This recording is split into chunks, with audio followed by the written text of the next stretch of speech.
रामायण तुलसी कृते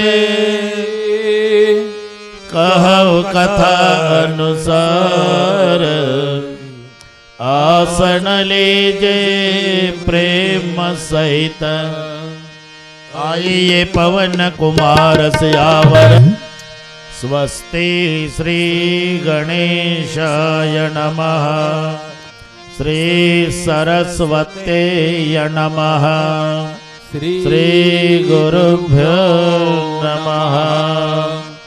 ओम नमो भगवते वासुदेवाय जानकी वल्लभो विजयते रामचरितमानस वर्णानामर्थसंघानां रसानां छन्दसामपि मंगलानां च कर्तारौ वन्दे वाणी विनायकौ भवानी शंकरौ वन्दे श्रद्धा विश्वासरूपिणौ याभ्या विना न पश्यन्ति सिद्धा स्वान्तस्तमेश्वरं वन्दे बोधमयं नित्यं गुरुं शङ्कररूपिणं यमाश्रितो हि वक्रोऽपि चन्द्र सर्वत्र वन्दते सीताराम गुणग्राम पुण्यारण्य विरायिनो वन्दे विशुद्ध विज्ञानौ कविवर कपीश्वरो उद्भव स्थिति संहारकारिणी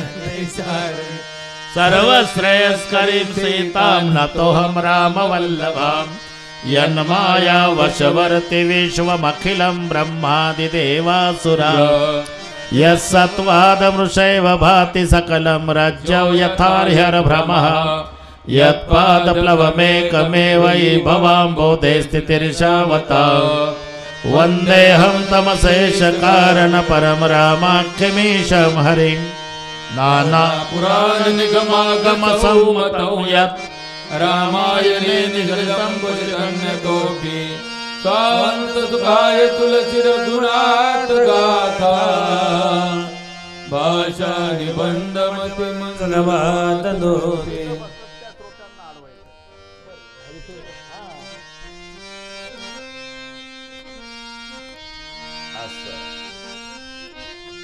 हा बरोबर आहे बस आता तिकडे हनुमानजी आहे हा आता बरोबर आहे हे हनुमानजीच आहे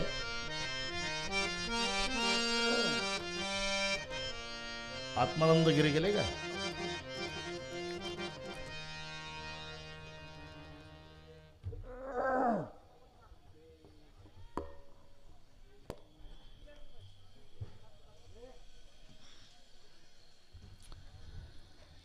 चरितम रघुनाथस्य शतकोटि प्रविस्तरम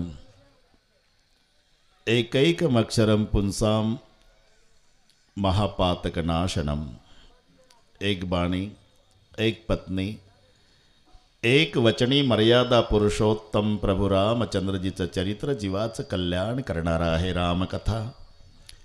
जीवनाची व्यथा कमी करण्यासाठी रामकथा प्रपंचामध्ये सर्व प्रश्नांची उत्तर आहे। रामकथा संसारात तापलेल्या जीवाला शांती प्राप्त करून देणारी आहे तर रामकथा जीवनामधील दुःखाच्या वजावाकीचं एकमेव साधन आहे। असे ही सुरस अवीट पवित्र गोड श्रीराम कथा। आज श्रीराम कथेचा शुभारंभ आहे, अखंड हरिनाम सप्ताहाचा प्रारंभ आहे। याचं कारण सर्वांना ज्ञात आहे। होते बहुत दिवस आर्त वागविले, आजी अकस्मात फळ देव आले। आपण ज्या सुवर्ण अक्षरानं लिहून ठेवण्यासारख्या दिवसाची वाट बघत होतो, आपल्या सद्भाग्यानं प्रभूच्या कृपेनं साधू संताच्या आशीर्वादानं तो दिवस उजाडला। हा आनंदाचा सोहळा आहे। जे सर्व भाविकांच्या मनात होतं, ज्या बाबतीत सत्य संकल्प केलेला होता, तो संकल्प परमेश्वराच्या कृपेनं सिद्धीस गेला। धरिली जी होती चित्ती, तेची डोळा दिसती, आले आवडीसी फळ, झाले कारण सकळ। म्हणून हा तुमच्या आमच्या जीवनातील पारमार्थिक क्षेत्रातील ऐतिहासिक दृष्ट्या सुवर्ण अक्षराने लिहून ठेवावा असा कालावधी आहे. यात सर्वांचाच सहभाग आहे. गरीबातला गरीब असेल त्याने आपल्या संपत्तीचा कष्टातला वाटा या ठिकाणी दिलेला आहे. म्हणून सर्व परिसर जिल्हा भाविक एका मायेची लेकरं होऊन संत नामदेवरायासाठी एकत्रित आली आणि म्हणून दृष्ट लागेल असा सोहळा आज या ठिकाणी प्रारंभ झाला. योगायोग आहे. सन्माननीय आम्ही पाहिले नाही, शिवाजी महाराजांच्या साठी मुलाचं लग्न बाजूला ठेवून पहिला कोंढाणा किल्ला घेण्याची प्रतिज्ञा करणारे तानाजी मालुसरे, हे तानाजी मालुसरेच आहे. तानाजीराव मुटकुळे चुकून झालं असेल नाव. त्यांनी फार मोठा वाटा यामध्ये, फार मोठा सहभाग. एक रामेश्वर महाराज झाले, ते आज ओळखूच आले नाही मला, ते पहा. रामेश्वरजी शिंदे, आमदार तानाजीराव मुटकुळे साहेब, सर्वच्या सर्व त्यांच्यासोबत खांद्याला खांद्या लावून 2 वर्षापासून काम करणारी सगळी सहकारी मंडळी, सर्वांचा नामोल्लेख शक्य नाही, पण आम्हाला या सगळ्या कार्यकर्त्याबद्दल पांडुरंगा एवढा आदर आहे. इतकं चांगलं कार्य यांच्या हातून घडलेलं आहे. आत प्रवेश केल्यानंतर नामदेवाच्या मंदिरात आलो असं वाटत नाही. प्रत्येकाला वाटतं आपला श्रीकृष्णाच्या द्वारकेत प्रवेश झाला. इतकं सुंदर वास्तू या ठिकाणी संत नामदेवरायाच्या कृपा आशीर्वादानं उभारल्या गेली. श्रेयांसी बहुविघ्नानी याचा प्रत्यय सर्व कार्यकर्त्याला आला. जेव्हा चांगलं कार्य असतं त्याच्यात अडथळे येत असतात, विघ्न येत असतात, आणि असं झालं की समजायचं आपल्या हातून चांगलं कार्य होत आहे. तरी पण शेवटी ठरलेलं आहे, सत्य परेशान हो सकता है, पराजित नाही. सत्याला त्रास जरूर आहे, पण विजय शेवटी सत्याचा होतो. हे संत नामदेवरायांनी दाखवून दिलं तुम्हाला. विजय सत्याचा. तुमच्या हातून हे चांगलं कार्य होत आहे. नामदेवराय म्हणाले, पोरं अजिबात काळजी करू नका, तुम्हाला त्रास होईल, पण तुम्ही ठरवलेला दिवस तुमच्या जीवनामध्ये उजाडेल, तो कालावधी, त्याचा आज शुभारंभ आहे. या निमित्ताने लोकेश आनंदजी महाराज, आत्मानंदगिरीजी येऊन गेले. आमचे आबा तर या कामासाठी पार पागल झाले. इथे असतील, बसलेली असतील. पार त्यांचं दुसरं काहीच नाही, फक्त नामदेवाचं मंदिर. मला वाटते त्यांना स्वप्नही त्याचंच पडत असेल. मला आमदार साहेबांनी सांगितलं, आबांनी खूप त्यासाठी नामचिंतन केलं, ते होण्यासाठी. आमदार साहेब, रामेश्वरजी शिंदे साहेब, सर्वांची नावं मला माहिती नाही, पण सर्वांच्या प्रती आदर आहे. मी सगळे तिथे मंदिरात गेलो. वर्णन करायला आमच्याकडे शब्द नाही. सहज एक शब्द असंही बोललो, म्हटलं, तानाजीराव, हा योग असेल. नामदेवरायांनी ठरवलं असेल की जेव्हा माझा तानाजी आमदार होईल तेव्हाच मला या ठिकाणी यायचं असं कदाचित असू शकेल. वरून नियोजन मनचिती होत नाही हरचिती होत तत्काल. अरे बली को जाना था बैकुंठ भेज दिया पाताल. शेनगावकर, माणसाच्या मनातलं होत नाही, परमेश्वराच्या मनातलं चुकत नाही. तेव्हा त्याच्या मनात होतं. कौरव पांडव दोनों भाई, एक सच्चा एक झूठा, हे पूर्वीपासून आहे. पण झालंय काय? सच्चा तो बैकुंठ जावे, झुटा नरक में बैठा. शेवटी त्रास पांडवांना झाला, पण ज्ञानोबारायाला म्हणावं लागलं. ज्ञानदेव म्हणे व्यासाची या खुणा, द्वारकेचा राणा कौरवा घरी. नाही ना? ठीक आहे, समजून घेता याबद्दल धन्यवाद. तेव्हा आनंदाचा सोहळा आहे.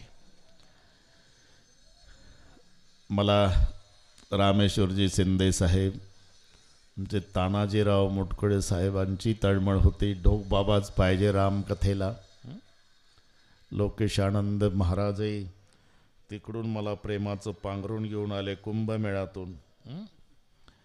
अमृत कलेश घेऊन आले. वा वा, त्यांची फार मोठी या ठिकाणी त्यांचाही मोठा सहभाग आहे. त्यांची सर्व महाराज मंडळी एकत्रित आली. त्या महाराज मंडळीचा जो संकल्प होता तोच इथल्या नेते मंडळीचाही होता. आणि म्हणून फार मोठं कार्य म्हणजे मी तिथे गेल्यावर रामेश्वरजीलाही म्हटलं, आमदार साहेबालाही म्हटलं साहेब, इतकं चांगलं कार्य झालं की आता आपल्याला मरण आलं तरी आनंदच होईल. की तुका म्हणे एका मरणेची सरे, उत्तमची उरे कीर्ती मागे. अरे कितीही करा प्रपंचाचं, याची टोपी त्याच्या डोक्यात, त्याची याच्या डोक्यात, दोघाची आपल्या डोक्यात, काळाचं पांढरं वाटोळ्याचं चौकोनी डोळ्यात तेल घालून संसार 3 मजली इमारत बांधा, तरी तुमचा एकुलता एक चिरंजीव तुमचा 10वा करेल याची खात्री नाही. किती चंद्रसूर्य असेपर्यंत पिढ्या जातील. नामदेवाच्या मंदिरात नतमस्तक होताना या हयात पिढीचं नाव घेतील की केवढा पूर्वजांनी आमचा ठेवा आमच्यासाठी करून ठेवला. म्हणून सूरत से किरत बड़ी बिन पंख उड़ जाए, सूरत तो जाती रही किरत कबू ना जाए. तेव्हा काय वर्णन करावं शेनगावकर, माझ्याकडे शब्द नाही. प्रत्येक व्यक्ती वर्णन करण्या इतका पात्रतेचा आहे. एखादा गरीब असेल, शेळ्या चारणारा असेल, जर्मनच्या ताटात शिळीपाकी भाकरी खाणारा असेल, त्याने आपल्या कमाईतले 1100 रुपये नामदेवरायाच्या मंदिराला दिले असेल, तोही तेवढ्याच योग्यतेचा आहे. ज्याचे 11 लाख असेल तोही तेवढ्याच योग्यतेचा आहे. गरीब 1100 वाला त्याला आपण गोपाळ समजू, 11 लाखवाला श्रीकृष्ण समजू. हिंगोली जिल्ह्यातले सगळे कृष्ण आणि गोपाळ एकत्रित आले आणि म्हणून या ठिकाणी एवढं मोठं मंदिर उभं राहिलं. ही प्रभूची इच्छा होती. आणि या इतिहासामध्ये आमची नोंद झाली की जीर्णोद्धार कलशारोहणच्या वेळेला ढोकबाबाची रामकथा होती. आमचाही नंबर लागून गेला इतिहासामध्ये. ठीक आहे, आनंद आहे. रामायण सगळे पाठच आहे मला तुम्हाला. ते मला काय सांगावं हेही कळत नाही इथे. पण जे सांगितली ती वस्तुस्थिती आहे. आपण सर्वांनी एकत्रित येऊन लाज लज्जा सोडली. हातात झोळी घेऊन भीक मागितली. मर जाओ मंगो नहीं अपने तन के काज, परमार्थ के कारण मोहे ना आवे लाज. पण त्या कार्याचं सार्थक झालं. या आनंदाचा हा सोहळा आहे. 7 दिवस रामकथा, संत कथा, हरिपाठ, काकडा, पारायण, कीर्तन, रेलचेल आहे कार्यक्रमाची. सगळ्या परिसर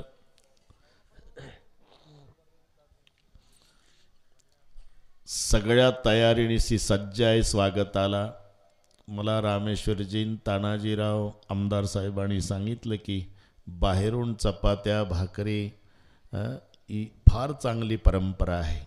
इथे आपण आमटी वगैरे करायची आणि आनंदाने आणतात. त्याच्यात सर्वांना आनंद होतो की माझ्याही 10 चपात्या, त्या गरिबालाही आनंद होतो की माझ्याही 10 चपात्याचा नैवेद्य संत नामदेवाला गेला. हे अतिशय सुंदर उपक्रम केला तुम्ही. तेव्हा सर्वांनी प्रतिसाद द्या म्हणण्यापेक्षा दिलेलाच आहे आणि देणारच आहे. बस आपणाला हा दृष्ट लागेल असा सोहळा एकत्रित येऊन सर्वांच्या सहयोगानं पूर्णत्वास न्यायचा आहे. आज प्रथम दिवस आहे. ऐन वेळेला ही कथा असल्यामुळे आम्ही अडचणीत आहे. रात्रीचं रामायण मुंबईला संपलं 11 वाजता. सवयीप्रमाणे आम्ही कोणीच झोपलो नाही. आलो, आंघोळी केली की सवयीप्रमाणे 10ला स्टेजवर. पुन्हा 3 वाजता परभणीचं रामायण आहे. नंतर रात्री झोपायचं आहे आम्हाला. ठीक आहे, आनंद आहे. पूर्वी एकदा की 2दा रामकथा झाली होती. आपले आमदार घोगे साहेब यांनी ठेवलेली होती. आणि आता या निमित्तानं आहे कलशारोहण आणि जीर्णोद्धार. भागवा भागवी नाही केली. वाश अतिशय सुंदर मंदिर झालं साहेब. कुठे काही काटकसर नाही. आणि हा परिसर पलीकडे आता साहेब पाणी कसं राहील ती चंद्रभागेसारखं दिसावं असं काहीतरी होऊ द्या. बस मग हिंगोलीमध्ये 1 क्रमांकाचं तीर्थक्षेत्र म्हणजे संत नामदेवाचं. अरे जेथे हरीचे दास जन्म घेते. आपण त्या दरबारात सगळे आहो. पहिला दिवस आहे तरी शिवपार्वती विवाहापर्यंतची कथा आपणाला पूर्ण करायची आहे. ज्या ग्रंथावर बोलायचं आहे तो ग्रंथ सर्वांना माहिती आहे, तुलसी रामायण. दुसरं नाव त्याचं रामचरित मानस. मानस सरोवराची उपमा या ग्रंथाला दिली, पण मानस सरोवर उपमेला कमी पडतं. याचं कारण आहे लोकेशानंदजी, मानस सरोवरात स्नान करायला जावं लागतं. हे मानस भक्ताच्या घरी येतं. मानस सरोवरात पाणी, इथे संताची वाणी. मानस सरोवरात विहार करणारे राजहंस, इथे आनंद उपभोगणारे परमहंस. मानस सरोवरामध्ये स्नान करताना अनवधानाने पाय घसरला, बुडण्याची भीती आहे. इथे 7 दिवस जो बुडाला त्याचा बेडा पार आहे. म्हणून यथार्थ नाव आहे रामचरित मानस. प्रश्न निर्माण होतो असा, कोण आमच्या देशात आहे की ज्याला रामायण माहिती नाही? लहान मुलांपासून थेट म्हाताऱ्या माणसांपर्यंत प्रत्येकाला रामकथेची पूर्णपणे कल्पना आहे. पण रामायण हा ऐतिहासिक ग्रंथ एवढा संकोचित अर्थ लावायचा नाही. रामकथा म्हणजे आमच्या जीवनाच्या प्रश्नाची उत्तरं. असा एकही प्रश्न नाही की ज्याचं उत्तर रामायणात नाही. राजानं प्रजा कशी सांभाळावी इथपासून सगळ्या प्रश्नाची उत्तरं. आणि आज त्या गोष्टीची गरज आहे. काहीही संबंध नसलेल्या मित्रांकरता आमचा लाखो रुपयाचा चुराडा आहे. रक्ताचं नातं असलेल्या सख्ख्या भावाच्या घशात विधभऱ्या बांध्यासाठी कुऱ्हाडी आहे. आणि मग प्रश्न पडतो की रामायण गेलं कुठं? मैत्री जरूर करा, फक्त विनंती आहे भावाला डावलून करू नका. कारण मित्र पैशानं मिळतात, भावाची खरेदी होत नसते. आणि त्या भावाचं प्रेम जिवंत भाऊ आहे तोपर्यंत कळत नाही, नंतर आठवण येते. लक्षात घ्या, ते रक्ताचं नातं आहे. तुमचा भाऊ तुमच्यापेक्षा मोठा 10 वर्षांना आहे. त्याची परिस्थिती बिकट आहे, तुमची चांगली आहे. तुमच्याकडे बुलेट गाडी, त्याला 2-4 मुली. लोकेश आनंदजी, मुलगी आजारी पडली, तिकिटाला पैसे नाही, गाठी गाठीचं धोत्र, फाटकी बंडी, मळकटलं पागोट, चालत गेला हिंगोलीला, पायातही चपला नाही.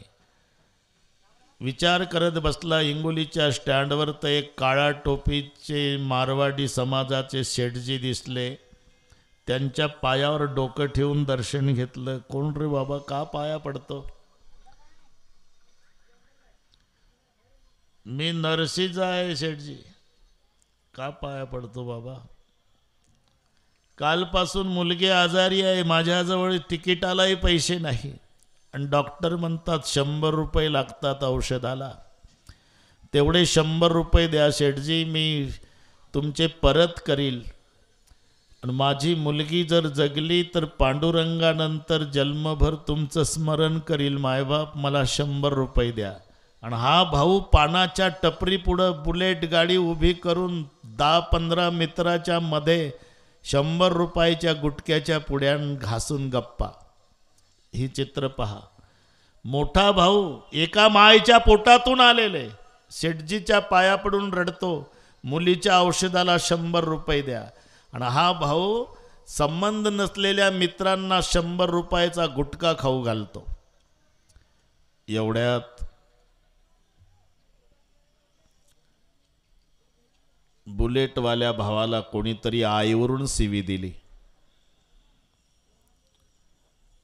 मित्रांना अजिबात वाईट वाटत नाही.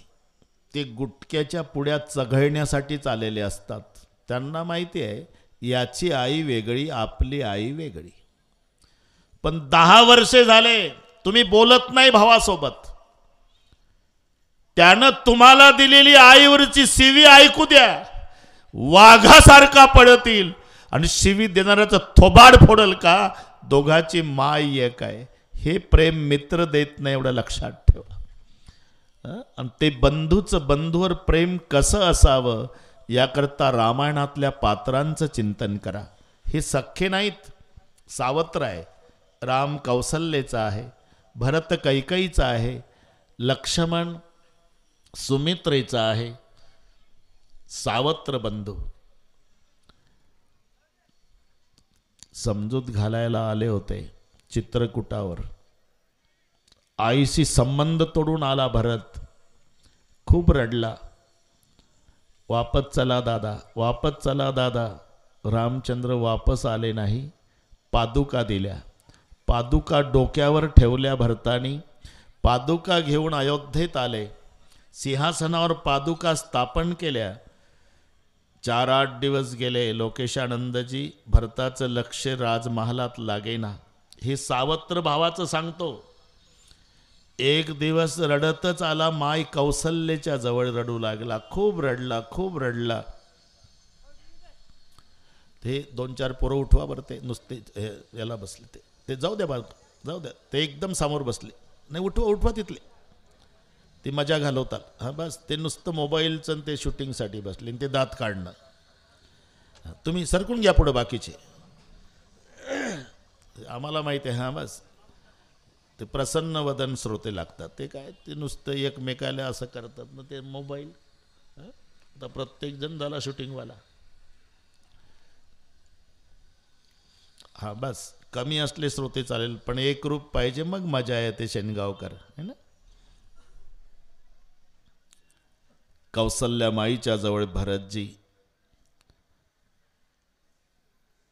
आईचं दर्शन घेतलं, रडू लागला. आईला धक्का बसला. का रडतो बाळा, तब्येत नाही का बरी?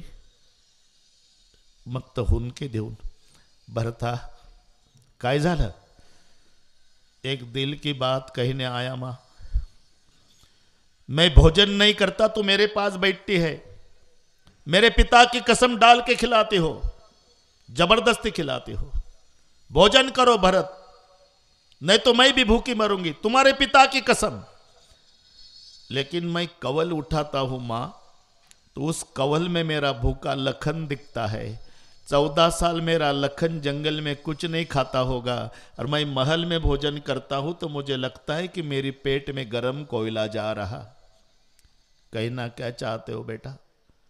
नंदीग्राम जाता हूं मैं साधु का वेश बनाकर। नाईलाज झाला, आईनं परवानगी दिली। भरतानं साधूचा वेश धारण केला। सफेद वस्त्र, रुद्राक्षाच्या माळा, कमंडलू, पादुकावर डोकं टेकवलं आणि सर्वांना नमस्कार केला। लोकेश आनंदजी, रामचंद्र वनवासात गेला त्या दिवशी एवढे साधू रडले नव्हते, तेवढे अयोध्येचे साधू आज रडायला लागले का? सावत्र भावाच्या त्यागानं रडवलं साधू संताला, लक्षात घ्या।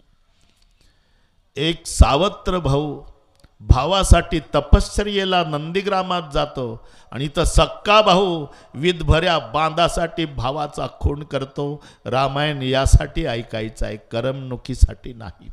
आणि म्हणून आमच्या जीवनातल्या प्रश्नांची उत्तरं म्हणजे रामकथा आहे।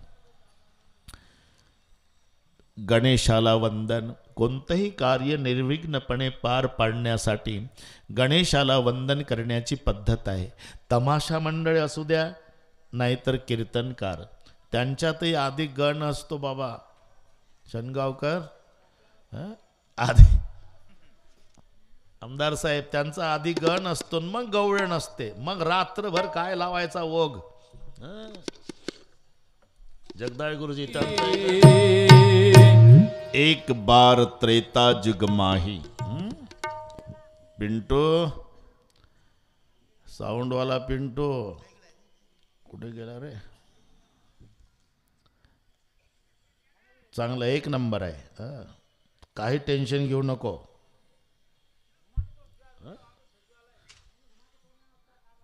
घुमा के तोड़ो, लेकिन बात हमारे पास आते हैं ना घुमा के क्या वो घूम के बात यहाँ तक आती है व्यासपीठ।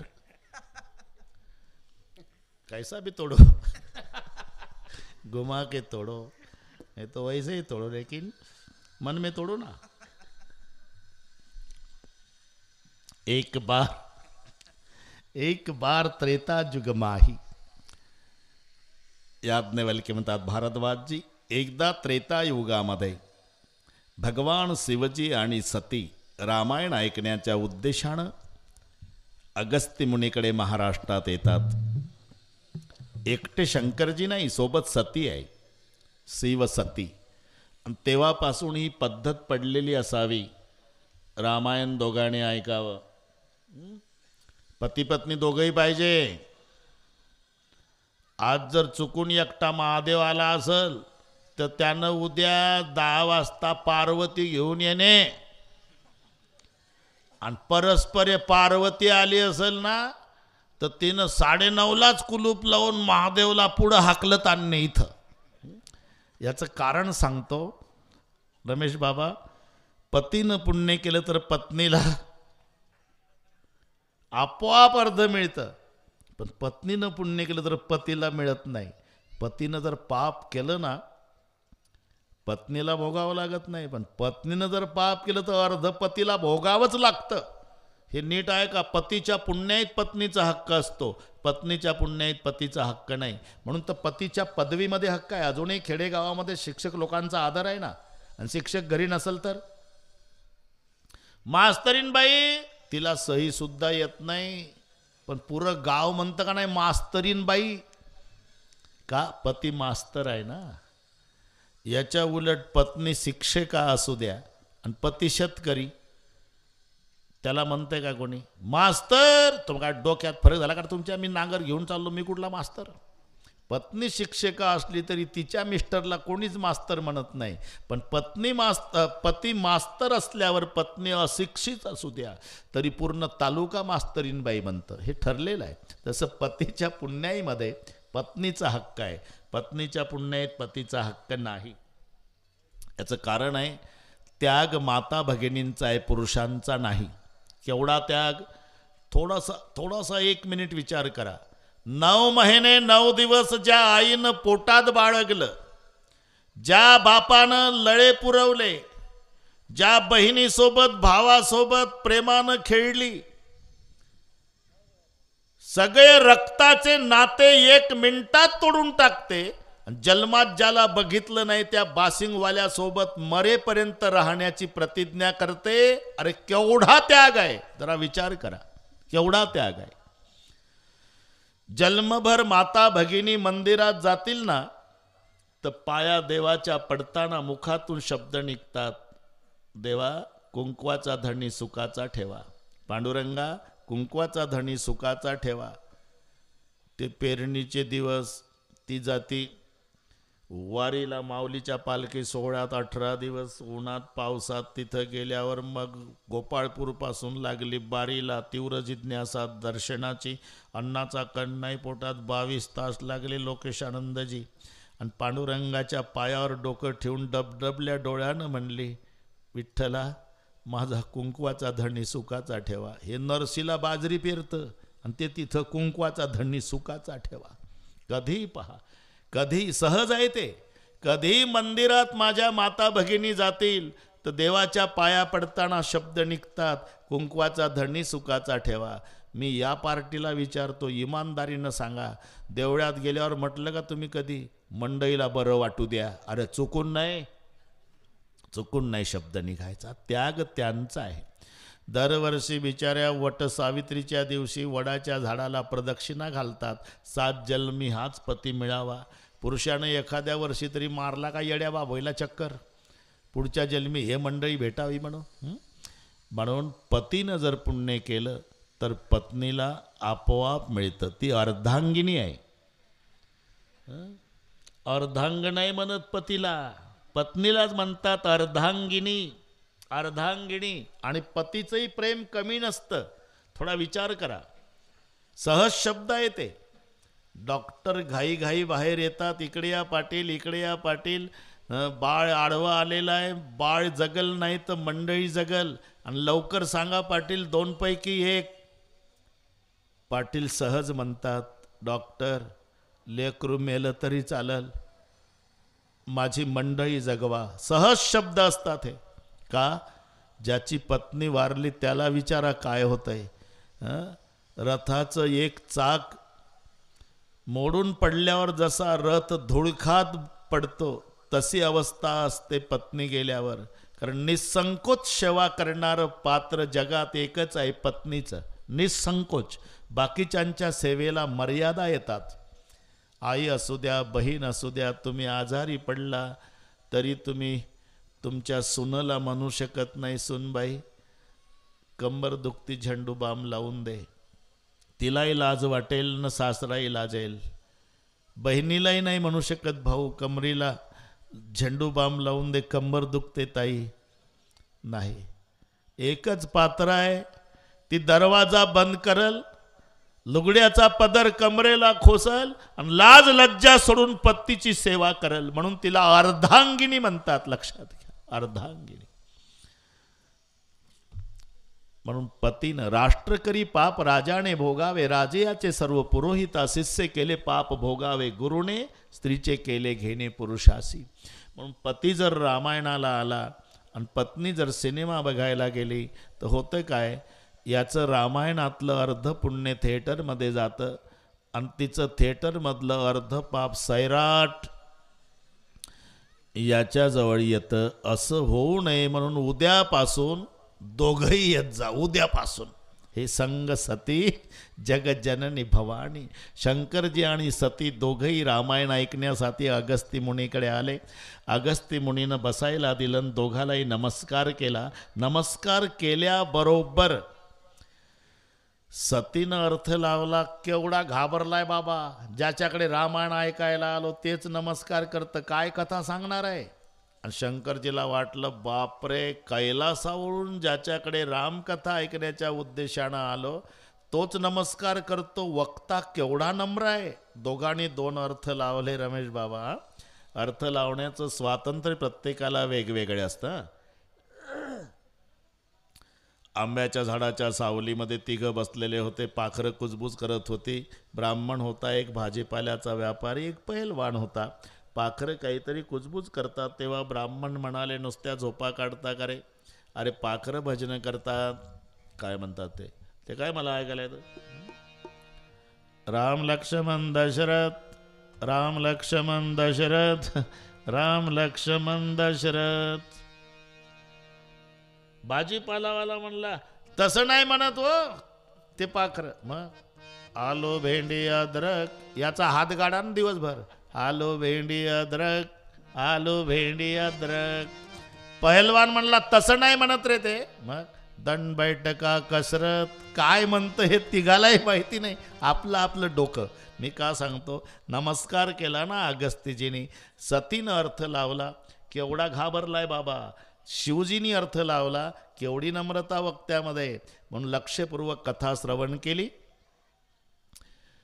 ते शिवजींनी सतीचं लक्ष लागलं नाही. कथा श्रवणानंतर शिव सती दोघंही अगस्तीला नमस्कार करून निघाले. नाशिक जिल्हा आहे, दंडकारण्याचा भाग. त्रेतायुगातली घटना. सीता चोरीला गेलेली, तिकडनं रामचंद्र प्रभू आणि लक्ष्मण शोधार्थ येत होते आणि इकडनं शिव सती जात होते. शंकरजीला वाटलं बापरे काय योग आहे. ज्याची कथा श्रवण केली तो इष्टदेव राम दर्शन द्यायला पुढे आहे. पण आपण जाऊन पाया पडावं तर माझी पत्नी विद्वान बापाची मुलगी आहे, इथंही डोकं चालवल. तिला वाटलं झालं आमचाही बुवा बिघडला, ते कोण्या गावचं रडतंय झाडं कवटावून बायकोसाठी, आणि त्याला देव बाप्पा समजून आमचा मिस्टर पाया पडतो असं सतीला वाटल. म्हणून इच्छा असूनही महादेवाला नमस्कारसुद्धा करता आला नाही. इथं मोठे मोठे घाबरतात.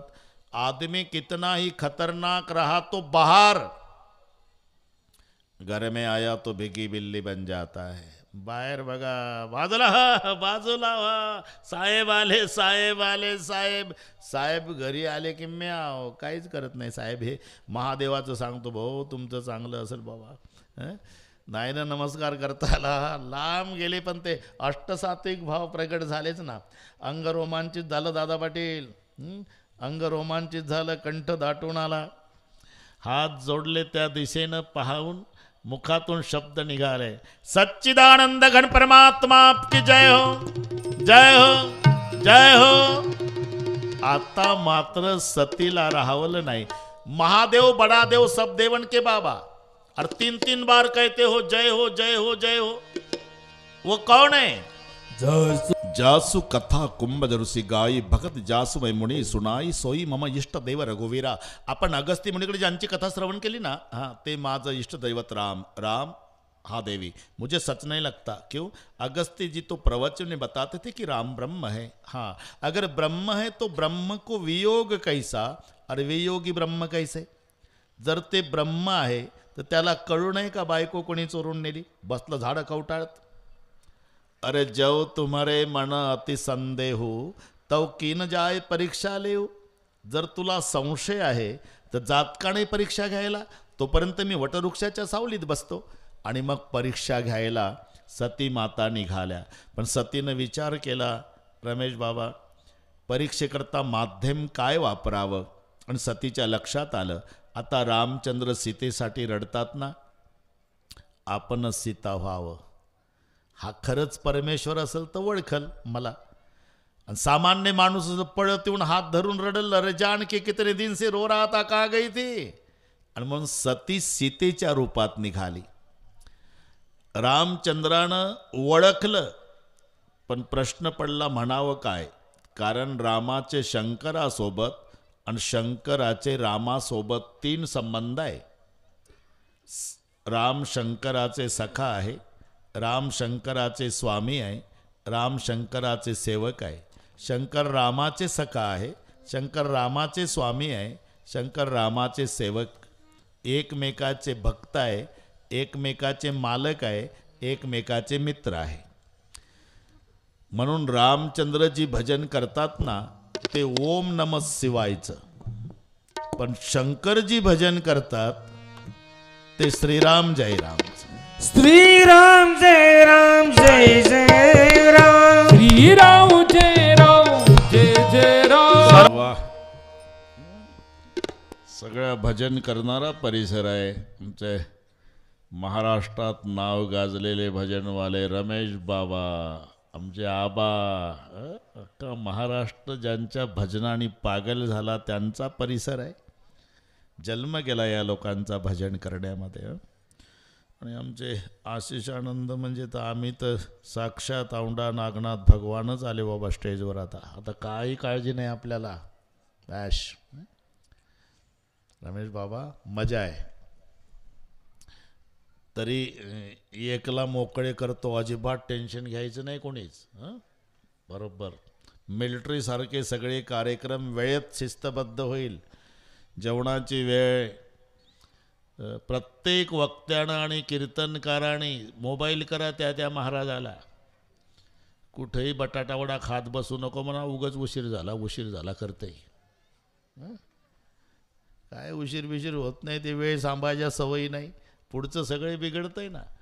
अरे तुझ्या एकट्यासाठी 10,000 लोक बसून असतात, हे कधी विचार करायचा बुवा लोकांनी.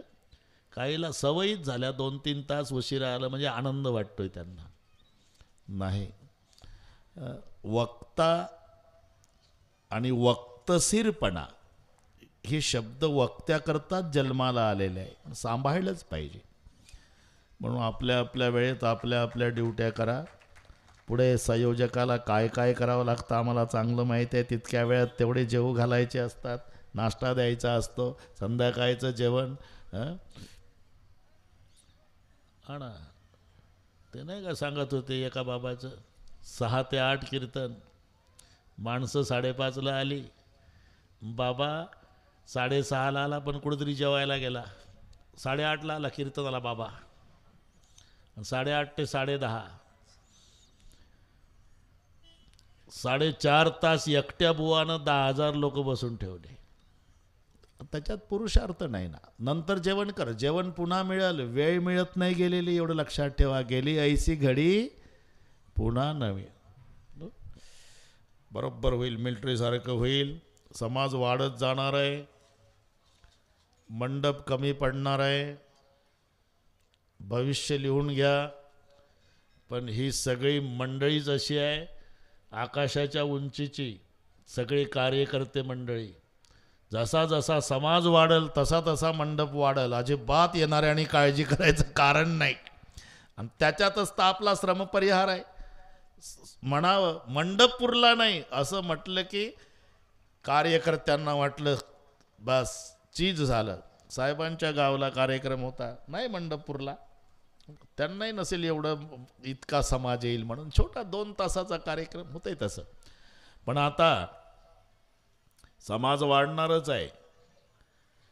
परिसरातल्या सर्व लोकांनी आपल्या 10 चपात्याच्या ऐवजी 20 करू, 20च्या ऐवजी 40 करू. पुन्हा संधी आहे का आपल्याला संताच्या दरबारात जेवू घालण्याची? ही संधी आहे.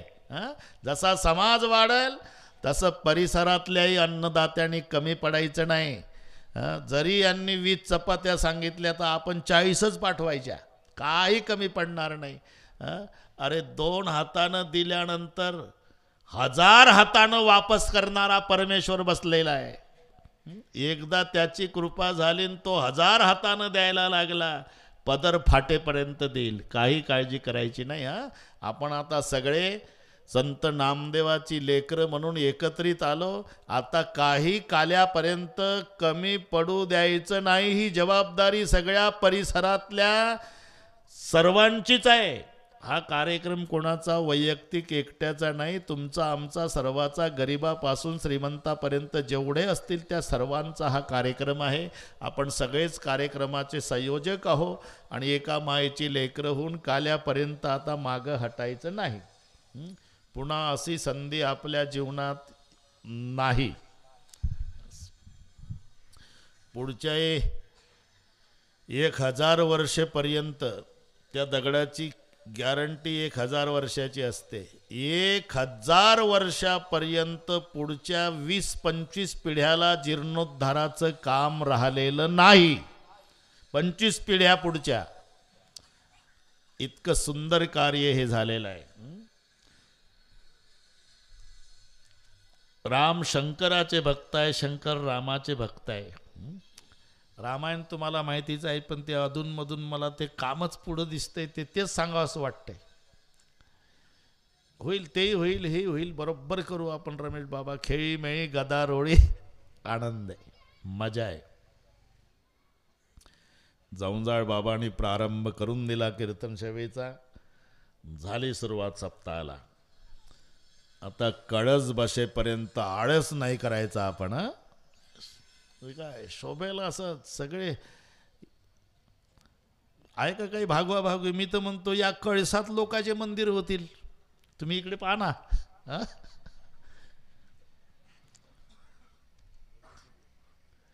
कळसाकडे पाहिलं की आपल्याला असं वाटतं आपण उत्तर प्रदेशमध्ये जाऊ, द्वारकेला, आपलं तिकडे गुजरातमध्ये. तर तिकडे आहे बो तसं. बस मस्त झालं काम.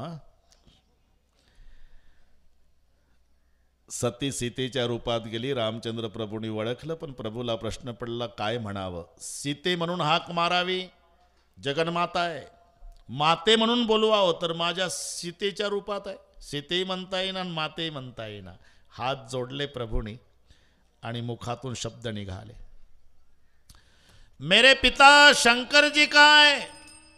झालं. सती भयभीत झाली. सतीच्या लक्षात आलं, ओळखलं बाबानं. फक्त मम्मीच म्हणायचं शिल्लक ठेवलं, बाकी डॅडीचं तर नाव घेतलं. म्हणून घाबरून गेली.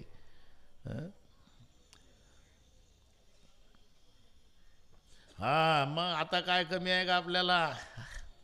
या आमदार साहेब, मस्त ऐश्वर्यात चाललाय कार्यक्रम. माझा आनंद आहे. पारमार्थिकच आहे. त्यांचंही प्रेम सगळ्या महाराजावर, साधू संतावर आहे. जन्म गेला परमार्थात त्यांचाही. आनंद आहे आम्हाला.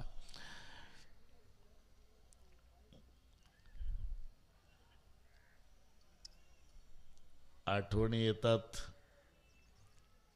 अशा वेळेला आमचे वैकुंठवासी नामदेव महाराज पठाडे असते. एक आगळ्या वेगळ्या प्रकारचा सोहळा झाला असता.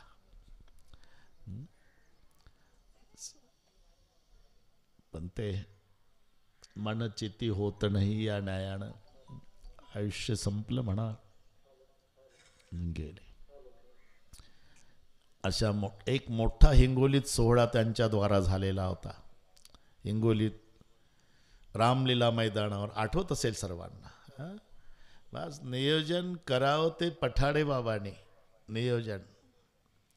आता जर असते ना तानाजीराव, खूप सोपं झालं असतं तुम्हाला. खूप सोपं झालं असतं. इतका बाबा मुंबईपासून पैसा आणला असता नामदेवासाठी त्यांनी. आम्हाला माहीत आहे त्यांच्या शब्दाला एवढं वजन होतं. गए हुए कभी आते नहीं, लेकिन ऐसी अवसर पर उनकी याद आती है. आबा गेलेल्या महात्म्यांच्या आठवणी येतात. पूजनीय माधव बाबा मगर केवढाले आकाशाच्या उंचीचे संत होते हे.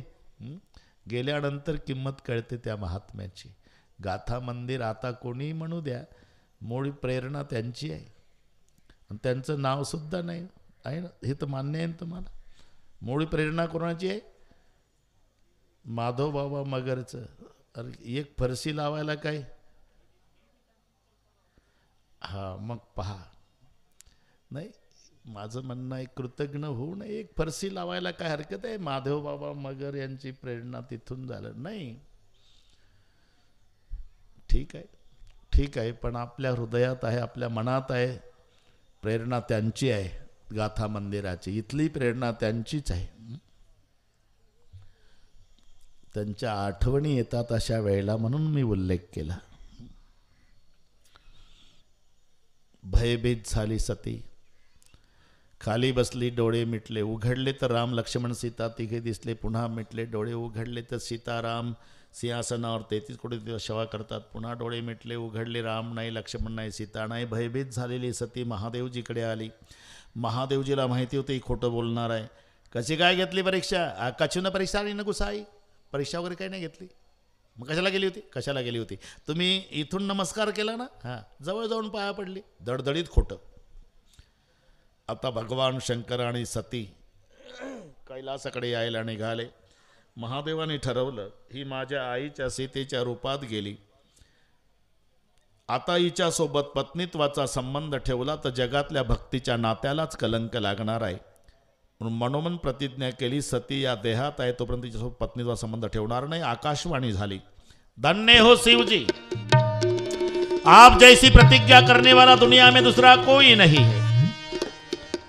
सतीने विचारलं, अशी कोणती प्रतिज्ञा केली? तर आकाशवाणी झाली, तुझा त्याग केला असं सांगावं तर सतीला दुःख होईल. म्हणून विविध इतिहासातल्या गोष्टी सांगत सांगत शंकरजी आणि सती जेव्हा कैलासावरती आले, नेहमीच डाव्या भागाला बसायचं आसन सतीचं उचललं, स्वतः महादेवजीने समोर ठेवलं, सांगितलं, सामने बैठो देवी.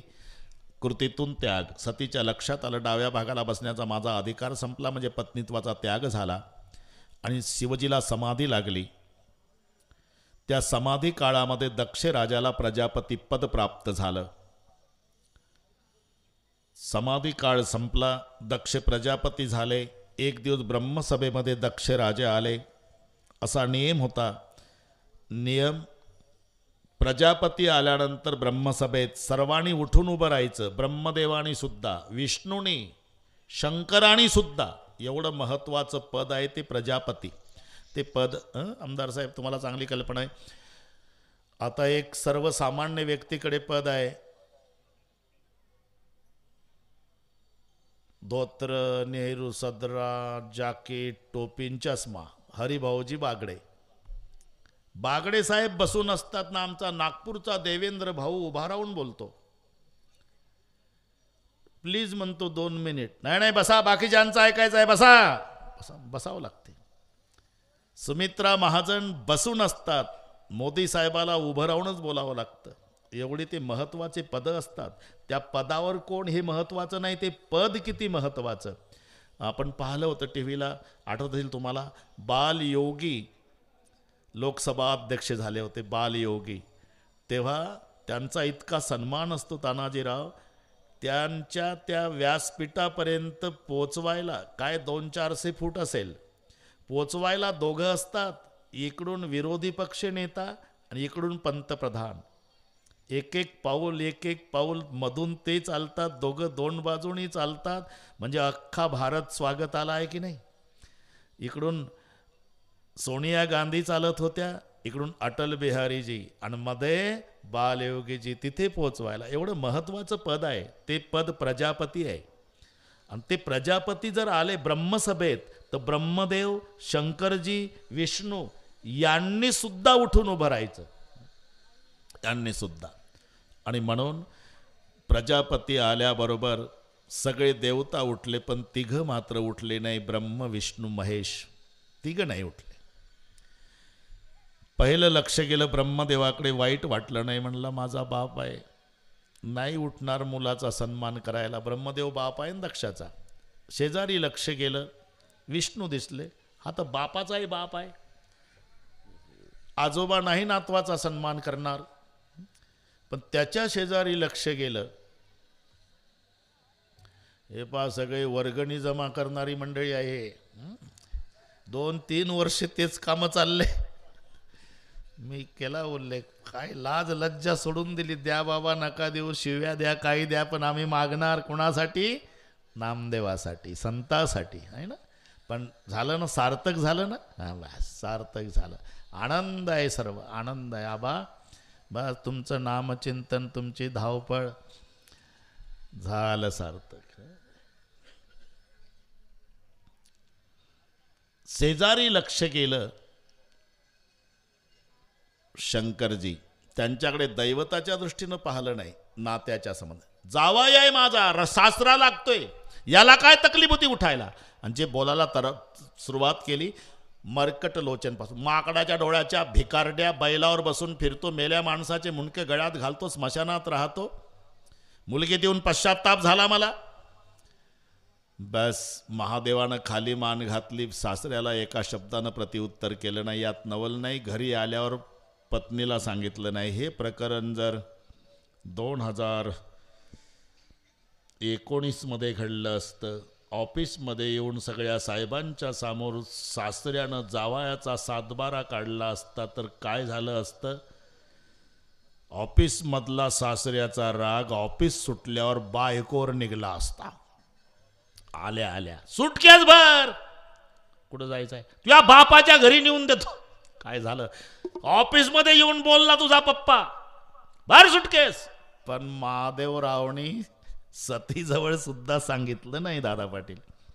बरेच दिवस गेले. एक दिवस दक्षानं मोठं आयोजन यज्ञाचं केलं. सगळ्यांना बोलवलं, देवदेवता जेवणं करून निघाले. तेव्हा दक्षराजे म्हणतात, जेवणं झाली? हां, मग आता विमानं कैलास मार्गे न्या. कैलास मार्गेच का उद्देश होता. कैलास मार्गे विमानं गेली म्हणजे जावयाला कळल सासऱ्याकडून गुलाबजाम खाऊन येतात लोक, आम्हालाच निमंत्रण नाही. ही बिमारी पूर्वीपासून आहे. आताही गावगाड्यात रामभाऊला माहिती असते शेजारच्या महादेवला गोविंदाचं निमंत्रण नाही, हे चांगलं माहिती असते. पण रामभाऊ जेवायला जाताना मुकाट्यानं जात नाही, महादेवला आवाज देतो, महादेव काय गोविंदाकडे जेवायला जाणं. तू 3 पिढ्यापासून थोबाड पाहत नाही, जखमेर मीठ चोळतं का, कुलप लावून जाणं, घरादार असं भीक लागली का आम्हाला. बस तो प्रकार. कैलास मार्गे विमानाने. आणि जेव्हा कैलास मार्गे विमानं आली, सतीनं विचारलं, कुठनं येत आहे हो? तुमच्या बापाकडून. काय तिथे? फार मोठा येत नाही बाबा, मोठा मंडप टाकला, सगळे दिसले, पण तुम्ही शंकरराव नाही. झालं, गेले निघून. आता सती आत आली. परस्परे कार्यक्रम कसा ढकलावा हे माता भगिनीपासून शिकावं. त्यांचा कोण तास घेतं शाळेत कोणास माहीत बाबा. ती सती आत आली, महादेवाला म्हणाली, का हो काय तुमच्या सासऱ्याकडे मोठा यज्ञ आहे म्हणतात, तुमच्या सासऱ्याकडे, हिच्या पप्पाकडे नाही का? खरं सांगा, काही खर्च येतो का? सरळ बोलायला आपण, कार्यक्रम ढकलायचा आहे ना बुवावर. अहो तुमच्या सासऱ्याकडे मोठा यज्ञ आहे म्हणतात, हे लोक तिकडनंच येतात. मग तुला काय वाटतं सती, तुझा बाप कार्यव्यापामुळे निमंत्रण द्यायचं विसरला का? अरे हेतू पुरस्कार निमंत्रण नाही तुला आणि मला, बरं का वकील साहेब. हेतू पुरस्कार म्हणजे तुझ्या बापाचा अपमान करायचा उद्देश नव्हता. मी ध्यानस्थ बसलो, तुझा बाप आला, उठलो नाही तर वाटेल तसा बोलला, माकडाच्या डोळ्याच्या आणि भेकारड्या, म्हणून निमंत्रण नाही.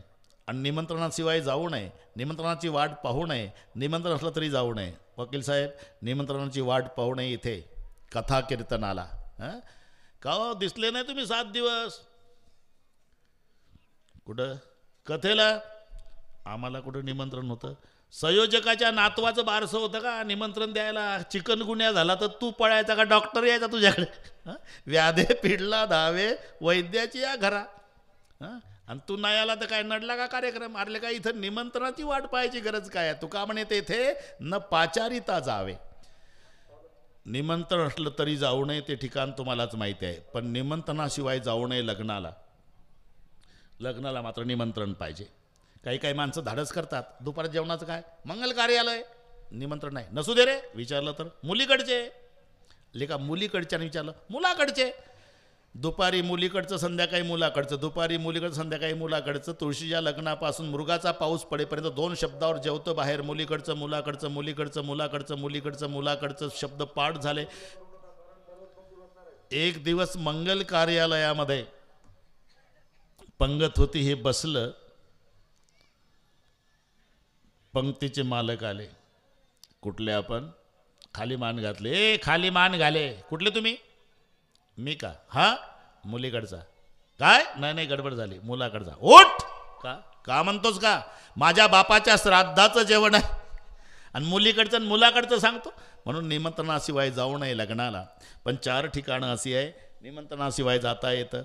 मित्राच्या घरी मित्राला, भगवत कार्यात भक्ताला, गुरुच्या घरी शिष्याला, मायबापाच्या घरी पुत्राला. हे 4 ठिकाणं लक्षात ठेवा. इथे निमंत्रणाची गरज नाही. मित्राच्या मुलीचं लग्न आहे, नाही निमंत्रण तरी जावं. गुरुच्या घरी कार्य आहे, निमंत्रण नाही तरी जावं. भगवत कार्य चालू आहे, निमंत्रण नाही तरी जावं. आणि मायबापाच्या घरी कार्य आहे, निमंत्रण नाही तरी जावं. असं म्हटल्यावर सती म्हणली, तेच म्हणते ना, माझ्याच पप्पाकडे निमंत्रणाची गरजच काय. आणि मग 12 वाजता लक्षात आलं महादेवाच्या की कायदा आपल्याकडेच फिरला. मग 2 शिवगण दिले आणि 2 शिवगणा संवेद सती आपल्या पित्याच्या यज्ञ मंडपात जाती झाली. पिता भवन जब गई भवानी. दक्ष राजानी सक्त ताकीद केली, लक्षात ठेवा माझा जावाई शंकर भगवान माणिपुरुष आहे, निमंत्रणाशिवाय येणार नाही. पण माझी कन्या सती यज्ञ मंडपात येण्याची शक्यता आहे. ती इथे आल्यावर जो तिचा सन्मान करेल त्याचा शिरच्छेद करण्यात येईल. म्हणून सती आली तरी दक्षाच्या भीतीनं सतीचा कोणी सन्मान करीत नाही. बहिणी भेटल्या पण त्या टिंगल करू लागल्या. फक्त एकच पात्र आई मात्र प्रेमानं भेटली. सादर भली मिली एक माता, तिचं नाव प्रसूती. प्रेमानं भेटली. एकच पात्र आहे जगात जिच्या प्रेमात भय नाही. बरं का जगदाळे गुरुजी. आणि भय असेल तर समजायचं ते प्रेमच नाही, जिथे भय आहे. आणि म्हणून आई मरण पावली समजायचं असते. सुखाचा सागर आटला, आई मरण पावली. तुम्हाला माहिती आहे, मी सांगितलं होतं हिंगोलीत सगळ्या माता भगिनींना सांगतो, माय आनंद माहेरचा कुठपर्यंत, माय जिवंत आहे तोपर्यंत. माय मेली का आनंदाचा समुद्र आटला माहेरचा. मग माहेर श्रीमंत की गरीब महत्त्वाचं नाही, माय मेली का जिवंत. आता ते मोबाईल वगैरे, पूर्वीचा काळ तो कुठेतरी बाजारच्या दिवशी निरोप यायचा. 2 दिवस झाले म्हणा म्हातारी पडू नये, डोळे उघडत नाही, सारखी म्हणती ताई भेटली असती तर बरं झालं असतं, लेकीत जीव गुंतला म्हणती. तेव्हा तातडीनं बोलवलं म्हणावं, पूर्वीचा काळ. आणि मग दुसऱ्या दिवशी निरोप येणार. तो बाजारातला कोणीतरी सकाळी येऊन सांगणार, काल निरोप आला होता, तुमची आई पडू नये म्हणे, 2 दिवस झाले कॉटवर डोळे मिटलेले आहे, उघडत नाही म्हणे, तुमच्यात जीव गुंतला म्हणते म्हणे, असा निरोप आला. हिला वाटतं आता काय करावं, जावं तर मजुरी पडती, मजुरी पडले संध्याकाळी चूल पेटत नाही, गरीब परिस्थिती, न जावं तर पिकलं पा नाही, काही खरं नाही. हिचं वय 60 आहे, माय 85ची आहे ना. मग ते मजुरीला गेलेली दुपारच्या मधल्या सुटीत भाकरी खायची वेळ, बांधावर बसलेल्या सगळ्या तिच्या 5-10 सहकारी मजुरी करणाऱ्या महिला आंब्याच्या झाडाखाली हिनं विषय काढला. काल बाजारात निरोप आला, 2 दिवस झाले म्हणे माय पडू नये, डोळे उघडत नाही, सारखी म्हणते म्हणे का लेकीत जीव गुंतला, आता काय करावं, जावं तर मजुरी पडती, संध्याकाळी चूल पेटणार नाही, न जावं तर पिकलं पा नाही, गळून पडणार आहे, काय करावं.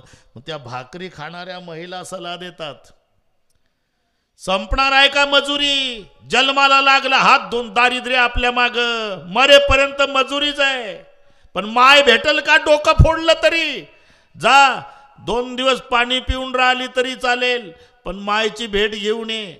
झालं, तिलाही पट्टा हा मुद्दाम. दुसऱ्या दिवशी आता मायच्या भेटीला जायचं, रिकाम्या हाताने कसं जायचं म्हणून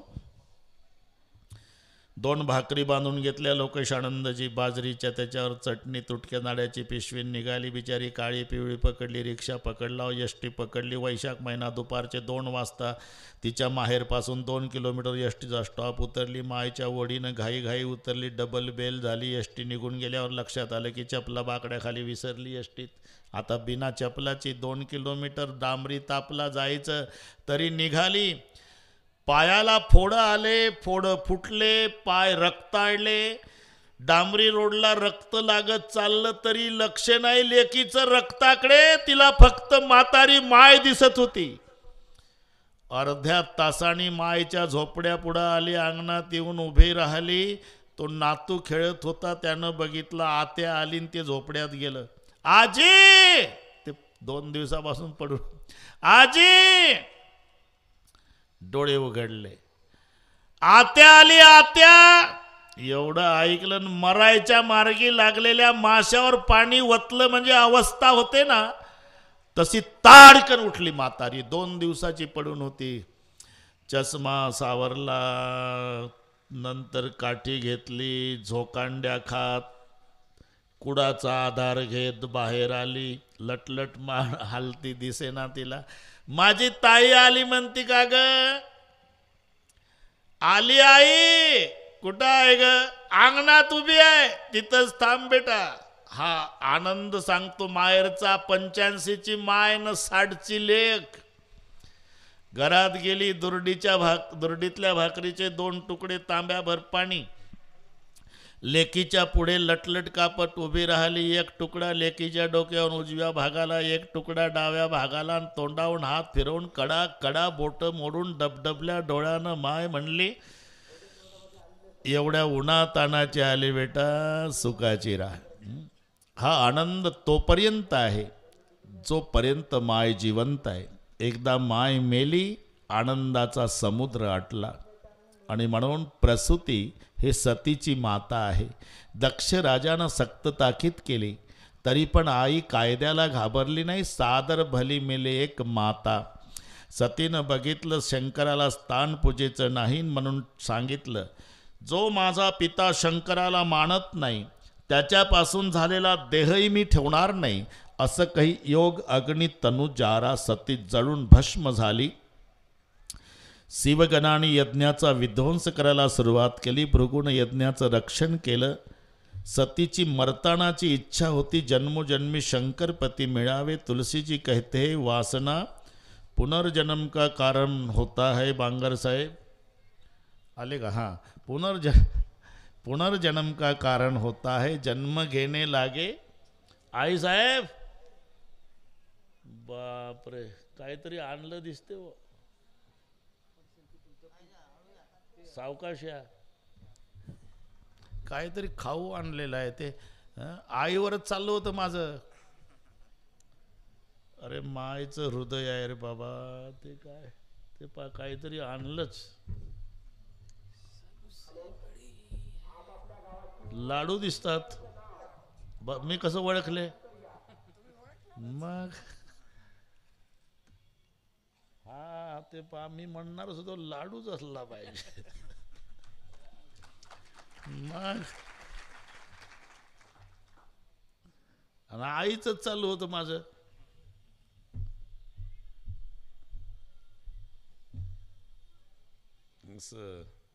आता दोघात घेऊ ना. हा ते त्यांना काय ते नेहमीच खाते ते.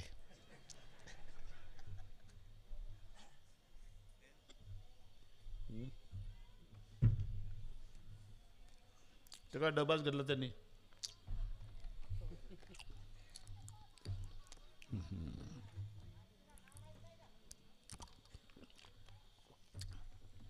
मग भाग्यवान आहे का नाही बांगर साहेब? सबसे बडी है माँ. ते पाहिलं त्या दिवशी तुम्ही. मकर संक्रांत होती. आमदार साहेब मोदी साहेब गेले गावला. लेकरू कसं बसतं लहान जवळ आईच्या. सगळे व्हॉट्सअप फिरलं नाही ना. तिळगुळ मोदी साहेबाला. मग पाणी दिलं ग्लासभर. मोदी साहेबांनी पाणी प्यायल्यावर ते थोडंसं पाणी उतरलं असेल. रुमाल घेतला म्हातारीनं तोंड पुसून दिलं. मी का सांगतोय? अरे तुम्ही किती मोठा व्हा पण मायच्या दृष्टीनं तुम्ही तिचं लेकरू आहात एवढं लक्षात ठेवा. बस हा एक आगळा वेगळा आनंद आहे. सतीची मरतानाची इच्छा आहे जन्मजन्मी शंकरपती मिळावे. तीच पुढच्या जन्मी पार्वती झाली. नाम पार्वती तनुपाई. इकडे महादेवाला कळ्याला जटा आपटल्या. वीरभद्र नामक गण प्रगट झाला. त्यांनी भूतावेताळाची सेना घेतली. सगळ्या यज्ञाचा विध्वंस केला. भृगूच्या मिशा उपटल्या. ते पुषा नावाच्या देवाचे दात पडले. काहींचे डोळे काढले वगैरे. आता पार्वती श्रद्धा आहे ती वाढत चाललेली आहे. एकदा श्रद्धा वाढली म्हणजे संताला बोलवावं लागत नाही. संत तिथे येतात जिथे श्रद्धा असते. वकील साहेब एक संत आले हिमालयात. नारायण नारायण म्हटलं की कळलं तुम्हाला. नारदजी आले. नारदाचं स्वागत केलं आणि पुढे पार्वतीला बसवलं. ही माझी कन्या पार्वती नाव आहे. आपण भविष्य सांगा बाबा. अरे हे जगाची माय आहे हिमालया. सुलक्षणी कन्या आहे. हिचं नामस्मरण करणाऱ्या माता माऊल्यासुद्धा पतिव्रत धर्माचं पालन करतील. पण एक 4-2 गुण वाईट आहे. वाईट म्हणजे हिला जो पती मिळणार आहे ना, हां, त्याचं काळीवर सेत नाही, पांढरीवर घर नाही, त्याला माय नाही, बाप नाही, बहीण नाही, भाऊ नाही, त्याच्या अंगावर कपडा नाही, जोगी जटिल अकाळ नग्न अमंगलवेश. आता हे बरं वाटेल का जावायचं वर्णन? अहो थोडीशी दक्षिणा वाढून घ्या बाबा, पण चांगलं सांगा. ये कोई जबकि बातें नहीं हिमालय. इनके पैर पर जो रेखा 15 पैर को रेखा है ना, हस्त पर रेखा आहे ना, हस्त हसी रेश. हिला तपाला जावं लागेल. दुसऱ्या दिवशी परवानगी मिळाली. पार्वती माता तपश्चर्येला गेल्या. इकडे भगवान शंकर बैरागी झाले. मी सांगितला विषय, पती पत्नी मेल्यानंतर काय होत असतं हे जावे त्याच्या वंशात तेव्हा कळे. बैरागी झाले, उदास झाले, ठिकठिकाणी बसतात, एकांतात चिंतन करतात, कुठे रामाचं भजन करतात. एक दिवस रामभद्र आले, आपको आज्ञा है विवाह करना होगा. एक बार देख लिया संसार, दोबारा नहीं देखने का, मेरी आज्ञा है. ठीक आहे बाबा. सप्तर्षींना परीक्षा घ्यायला पाठवलं. पार्वतीची परीक्षा घ्या. सप्तर्षी परीक्षा घेण्यासाठी येतात. इथे का बसल्या? शंकर पती मिळावे म्हणून. त्यापेक्षा विष्णूला पती करा. देखो सप्तर्षि जी, तप करूंगी मरूंगी जन्म लूंगी, तप करूंगी मरूंगी जन्म लूंगी, तप करूंगी मरूंगी जन्म लूंगी, कितनी बार तप करूंगी लेकिन पति शंकर जी को ही करूंगी. खुश झाले सप्तर्षि. पार्वती, हम परीक्षा लेने आए थे, कल तुम्हारे पिता बुलाने आए तो हट छोड़ के घर चले जाना. दुसऱ्या दिवशी पार्वतीचे पिता येतात, पार्वतीला घेऊन जातात. आता सप्तर्षि महादेवजी पर्यंत आले. वो तो कहती है प्रभु, तप करूंगी मरूंगी जन्म लूंगी, तप करूंगी मरूंगी जन्म लूंगी, लेकिन पति शंकर जी को ही करूंगी. हे ऐकता ऐकताच महादेवाला समाधी लागली. सप्तर्षी निघून गेले. त्या समाधी काळात एक घटना घडली. तारकासूर नावाचा दैत्य मातला. त्या तारकासुराने सर्व देवतांना त्रस्त करून सोडलं. सर्व देवता भगवान विष्णूकडे येतात. भगवान विष्णू म्हणाले, तारकासुराचं मरण शंकराच्या पुत्रापासून आहे. आता शंकरजी समाधीस्थ आहे. आधी त्यांची समाधी भंग करावी लागणार, मग त्यांना लग्नासाठी प्रवृत्त करावं लागणार, मग त्यांचं लग्न होणार, मग त्यांना मुलगा होणार, तो तरुण होणार, त्याच्या हातून तारकासूर मरणार. बापरे, एवढं लांब लचक प्रकरण केव्हा घडणार? एकच्या आत घडणार. अजिबात टेन्शन घ्यायचं कारण नाही. मग आता महादेवाची समाधी भंग करायची आहे. म्हणून महादेवाची समाधी भंग करण्याच्या उद्देशानं कामदेवाला पाचारण.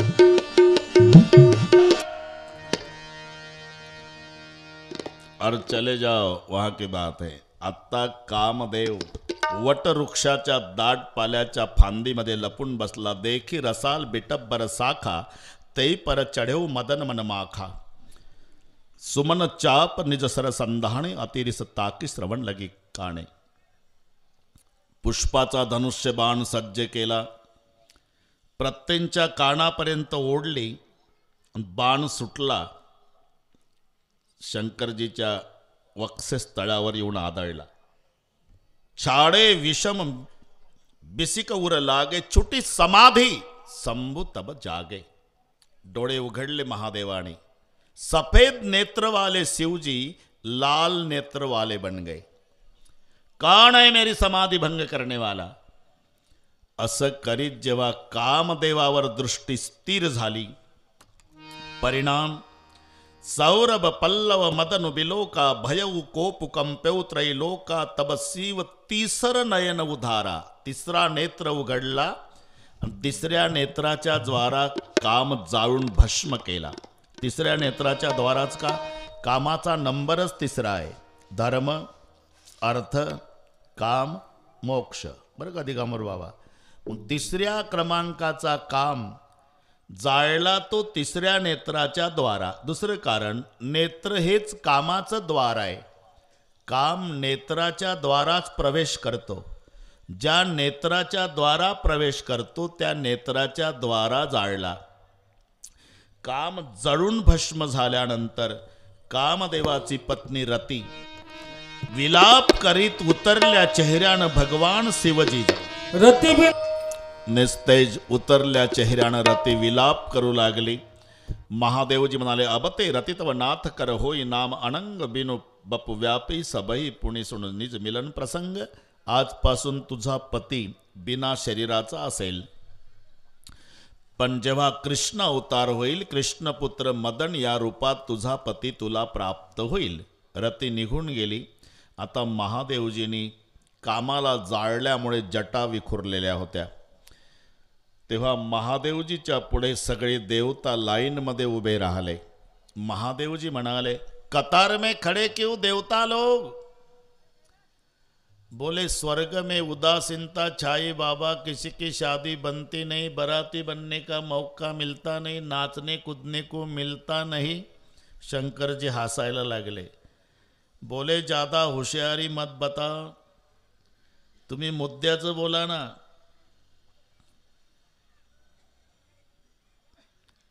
कारण तुम्हाला माहिती आहे, तारकासूर मातलेला आहे, त्याचं मरण शंकराच्या पुत्राशिवाय होत नाही. सरळ म्हणा, तुम्ही लग्न करा बाबा, तुम्हाला मुलगा होईल बाबा, मग तो तारकासुराला मारल बाबा, मग आम्ही सुखी होऊ बाबा. असे फिरून औंड्या नाकनात मार्गे नका न बोलू. उदासीनता छाई है, शादी बनती नहीं, नाचने को मिलता नहीं. अरे मुझे रामभद्र का आदेश है, मेरे पास ज़्यादा होशियारी नहीं चलेगी. आता तो चतुरा शिरोमणी देवाजवळ शेषानंदजी, तो एक भिकारी नाही का रस्त्यानं चालत होता, बरं का बांगर साहेब, आज काय मिळेल ना देवा, त्याच्यातले 25% तुला, बरं का, भिकारी म्हणतोय. देवाला वाटलं बघू ज्याची परीक्षा. रुपया ठेवला रस्त्यात, तो कागदाचा रुपया, नुकताच निघाला तेव्हाची गोष्ट. रुपयात भरपूर काही यायचं पूर्वी. आणि याला रुपया दिसला बांगर सेठ, इतका खोच झाला भिकारी. कारण तेव्हा 2 नये पैसे, 1 नया पैसा, 3 नये पैसे होते.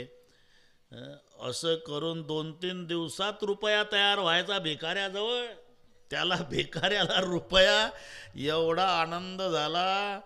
रुपया तर उचलला वकील साहेब, पण जाताना भिकारी म्हणतो, रे काय बाबा, आता संकल्प केला होता बा तुला 25% देईल म्हणलं होतं, पण समजा देवा नाहीच 25% दिले तर तुझ्या तिजोरीत काय कमी आहे रे बाबा. भिकारी म्हणतो. बिघडला ना, रुपया मोठ्या मोठ्याला बिघडवतो. बिघडला, आता नाही देत म्हणतो. इथं सगळ्यांनी दिलं बरं का, कबूल केलेल्या सगळ्यांनी. ते तिकडचं सांगतो मी. 25%. इथं 25% कबूल करणाऱ्यांनी 50% दिले आहे ना. ते दळवी उठले होते तिकडचे, हत्ता 50,000 हे होते सगळे. म्हटलं 50 नाही, हे चांगली आहे, चांगली व्यक्ती आहे, 1 लाख द्या. बरं बाबा 1 लाख. आपले ते सावकार. आपण एक एक शब्द सगळे. मजा आली. बांगर सेठ असेल, वकील साहेब असेल, मोठे मोठे सगळे लोक यात सहभागी झाले बाबा. आणि म्हणून लोकांचा विश्वास बसला की हे लोक खिशातला रुपया याच्यात लावतील, पण 10 पैसे खाणार नाही. या विश्वासानं निधी दिला सगळ्या परिसरातल्या लोकांनी. त्याचा हा परिणाम आहे दादा पाटील.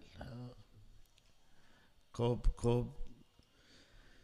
बस मला तर ते रामायण नको वाटलं करायला. ते पाहलं ते ऐश्वर्य, बस 1 नंबर काम झालं, 1 नंबर.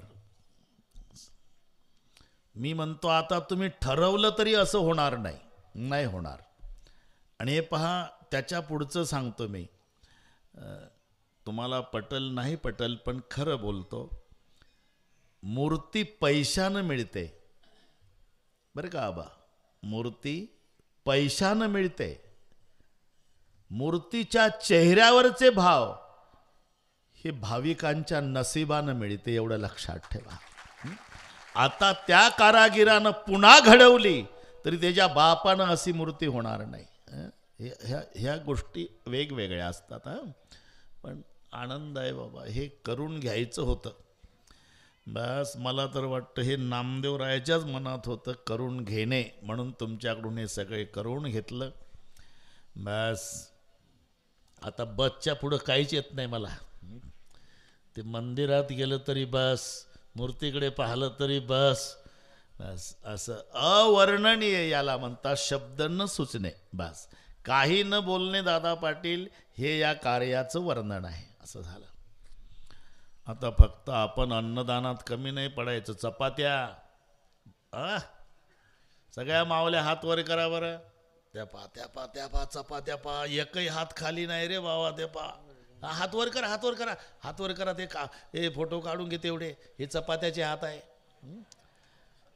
बस कोणी कमी नाही हां 10 देणाऱ्या आणि 20 द्यायच्या जसा समाज वाढेल ना पाहू हां चालेल ना हां बस 10 देणाऱ्या आणि 20 द्यायच्या आजचं कोण आहे सकाळचे अन्नदाते आजेगाव सर्कल वाघजाळी आजेगाव सिंदेफळ शिवणी काळबांडे धनगरवाडी जवळा बुद्रुक पळसी देवकरवाडी सुलदली शिवणी कुटे बेलखेडा देऊळगाव चांगेफळ एवढा मिळून आजचं मग एकादशी निमित्त फराळाचे सकाळचे अन्नदाते परमानंदजी संभाजी कोकाटे राहणार मोरगावान तालुका रिसोड जिल्हा वाशिम त्यांनाही धन्यवाद आजच्याही अन्नदात्याला धन्यवाद आणि एकादशी निमित्ताने फराळाचे सायंकाळचे अन्नदाते हरिश्चंद्र रामप्रसाद शिंदे सभापती हिंगोली श्री रामरत्न अर्जुराव शिंदे सदस्य हिंगोली बाजीराव शिवरामजी हिंगोली पाटील प्रसिद्ध व्यापारी यांच्या निमित्ताने सायंकाळीचं अन्नदान मी दररोज दोन्ही अन्नदात्याचा उल्लेख करील आम्हाला त्याचा आनंद आहे आणि याच्यातूनही कमी पडलं तरी आमच्या सगळ्या अन्नपूर्णा मावल्या बसलेल्या आहे आपण कमी पडू द्यायचं नाही 10 चपात्या ठिकाणी 20 घेऊन यायचं उरल्या तरी चालेल हां संत नामदेवाचा दरबार आहे संत नामदेवराय तुम्हालाही काही कमी पडू देणार नाही बस हा आपला सर्वांचा कार्यक्रम समजून आपण या कार्याला झटायचं आहे लोकेशानंदजी रोज तुम्ही यायला पाहिजे आता तुमच्या रूपानं आम्हाला वाटते नागनाथ भगवानच आले भूदेवा हां नाही तर पूजा झाली न उद्या काय काम आहे असं करू नका मजा आहे आज पहिलाच दिवस आहे पण मजा आहे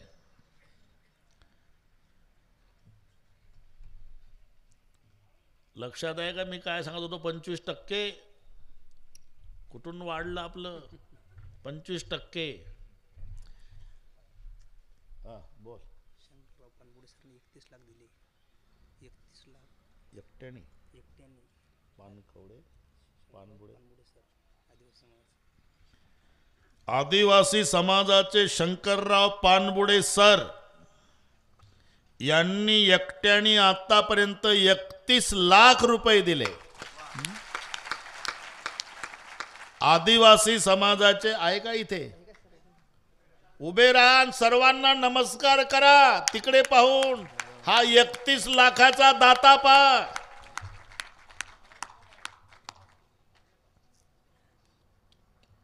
धन्यवाद आता तर आमची वाचाच बंद केली बाबा तुम्ही हां बस धन्यवाद सेवानिवृत्त शिक्षक आदिवासी समाज शंकरराव पानबुडे सर आत्तापर्यंत या कार्याला दिले 31 लाख रुपये त्या 31 लाखासारख्या टाळा वाजवावं ते रामायण नाही झालं तरी चालल पण हे महत्वाचं आहे आपल्याला हे तर माहीत आहे एक होता दशरथनं त्याला 4 पोरं ते थोरलं गेलं वनवासात हे सगळे पाठ आहे हां हे कायम हां बस सचिन हा उद्योग करत जा तू बरोबर मी आहेच इथे पुकारायला काही काळजी नाही करायची ही प्रेरणा मिळते बाकीच्यांना बांगरसेठ प्रेरणा मिळते एक साधा सामान्य सेवानिवृत्त शिक्षक 31 लाख देतो आपणही थोडंसं दिलं पाहिजे अशी आपोआप प्रवृत्ती होते लोकांना असं आहे आनंद आहे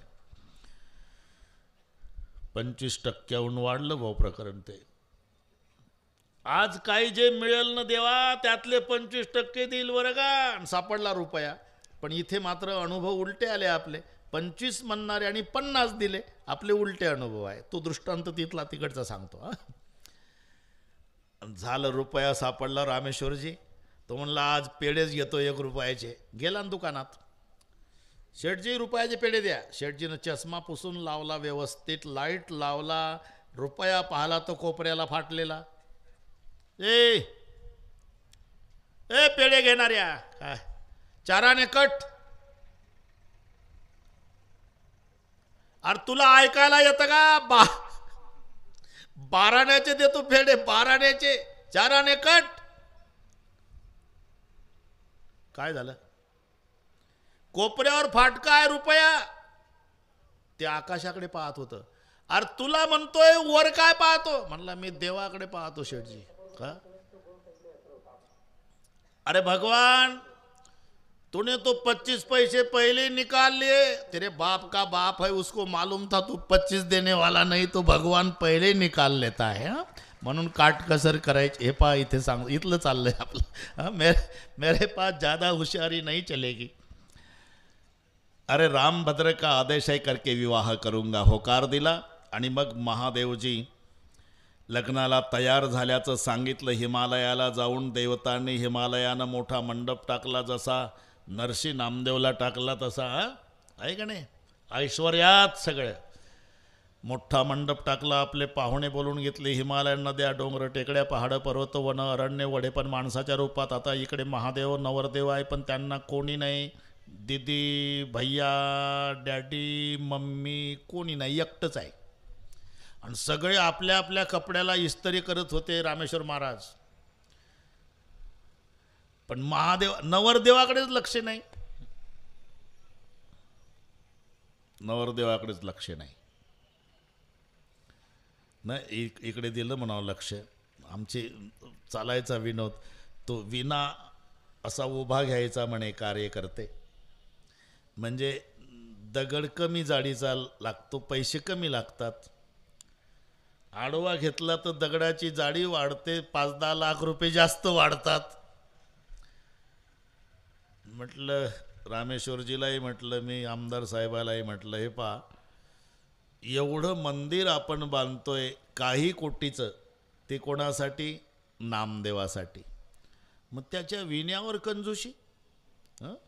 मंडप टाकायचा लग्नासाठी, नवरदेवाच्याच अंगावर कपडे नाही. असं करायचं नाही. त्यांनी म्हणले पैसे कमी म्हणलं भीक मागू आपण, भीक मागू. म्हणजे जिकडे इकडे कीर्तन असले का आमचे वकील साहेब ते सगळे तयार. बस आपल्याला काय त्याची लाज आहे, देवासाठी मागायचं. सुरुवात केली तिकडे. ते शिवजयंतीचं कीर्तन होतं, आमचे बांगर शेटणी आकडे ते सगळे पटापट झोळा फिरून कुठे 40,000 50,000 असं करून झोळीवर आपली मूर्ती झाली का नाही. बरोबर होते ते, बरोबर होते. बस महादेवजीकडे लक्ष नाही. मग शिवगणाने सजवायला तयार की. शिवगण शिवई शंभुगण करे शिंगारा. त्रिशूळ आणून हातात दिला, बैल आणून उभा केला, सर्वांगाला भस्म लावून दिलं. अनेक भाव यामध्ये आहे, सर्वांना माहिती आहे. भस्म लावून दिलं. शिवजी दुनिया में के सब दूल्हा हल्दी लगा कर निकलते, आप भस्म लगा के निकले. शिवजी बोले मुझे दुनिया को बताना है कि एक दिन इस शरीर का भस्म होने वाला है.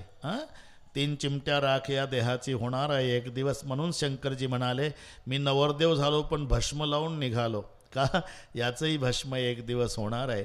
बाकीचे घोड्यावर बसतात, हे बैलावर. बैल धर्माचं स्वरूप आहे. बाकीच्यांच्या हातात तलवारी, यांच्या हातात त्रिशूळ. काम क्रोध लोभ 3 नरकाची द्वारं आहे.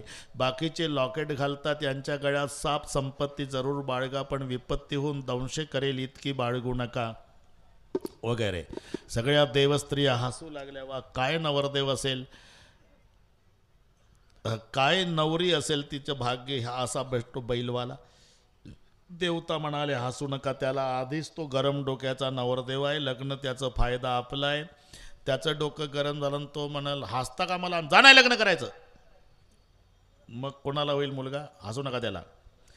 शृंगी म्हणाले मालक काय, आपला समाज कमी असल्यामुळे देवता दबाव टाकतात, आपला समाज वाढला पाहिजे. अच्छा कितने बजे हैं? बस 12:30. देखो श्रृंगी, दुनिया भर में जितने स्मशान हैं, उस स्मशान में जितने भूत पिशाच रहते हैं, सभी को मंत्र शक्ति द्वारा बुला लाओ 1 बजने के पहले. नरसी नामदेव जगातल्या स्मशानातल्या भूतांना निमंत्रण. ते आपल्या आपल्या जात भाईला मोबाईल करू लागले, चलो मालिक की शादी है. जेव्हा भूतांचं येणं सुरू झालं,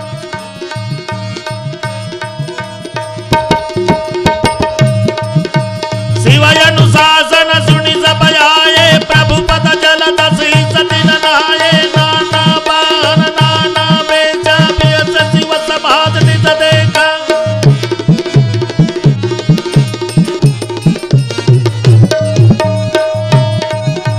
गौ कहीन विपुल मुख गाऊ बिनु पद कर गौ बहु पद बाहु विपुल नयन गौ नयन बीना हृष्ट पुष्ट गौ अति तन दीना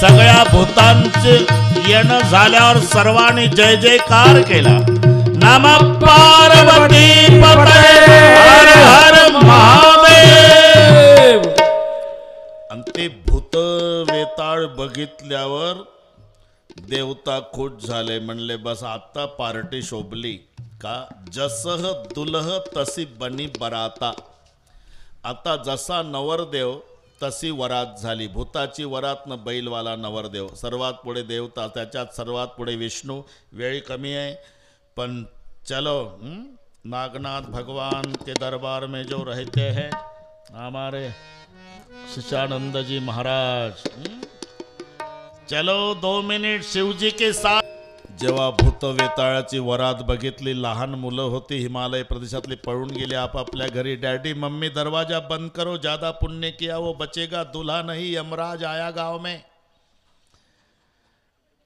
सासूबाई म्हणजे मैना माता महादेवाची सासू सोन्याची आरती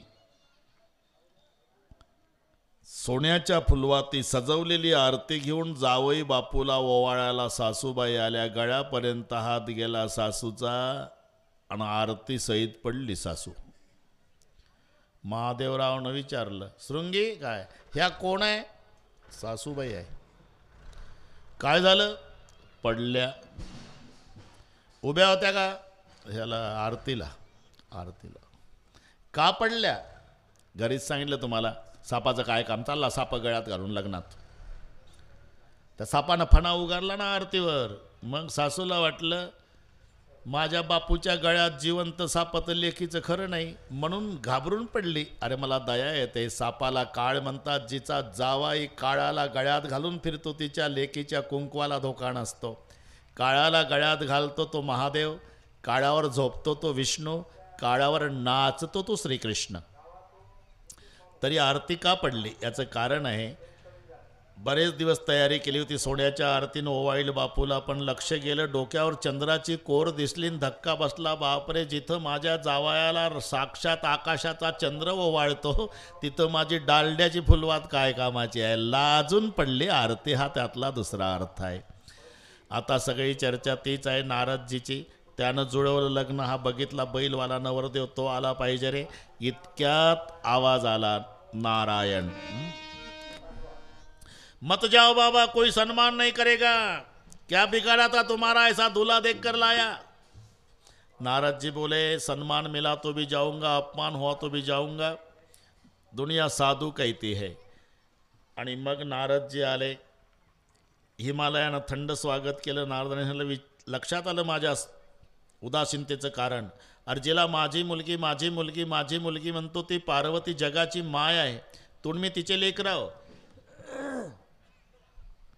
अरे जन्मोजन्मी शंकराची अर्धांगिणी मागची मी दक्षकन्या सती होती हे सगळे सांगितलं आणि मग आनंद पुन्हा उत्साहात लग्नाची तयारी सुरू झाली धर्म अर्थ काम मोक्ष 4 मंगल फेरे झाले पार्वती आईचा हात हिमालयातनी महादेवाच्या हातात दिला ब्रह्मरुंदांच्या मंत्रघोषामध्ये पाणीग्रहण सोहळा संपन्न झाला असे काही दिवस गेले आणि निघण्याचा दिवस उजाडला तेव्हा हिमालयासारखा पहाड ढसा ढसा रडू लागला मी किती वेळा सांगितलं तुम्ही ऐकलेलं आहे एकुलत्या एक मुलाच्या मरण्यानं न रडणारा बाप सापडल पण लेकीच्या सासरी जाण्यानं बाप रडल्याशिवाय राहत नाही किती निर्दयी असू द्या दगडाच्या हृदयाचा असू द्या याचं कारण आहे लेकीचं निस्वार्थी प्रेम रडवतं मुलाला बापाला मुलाचं प्रेम असतं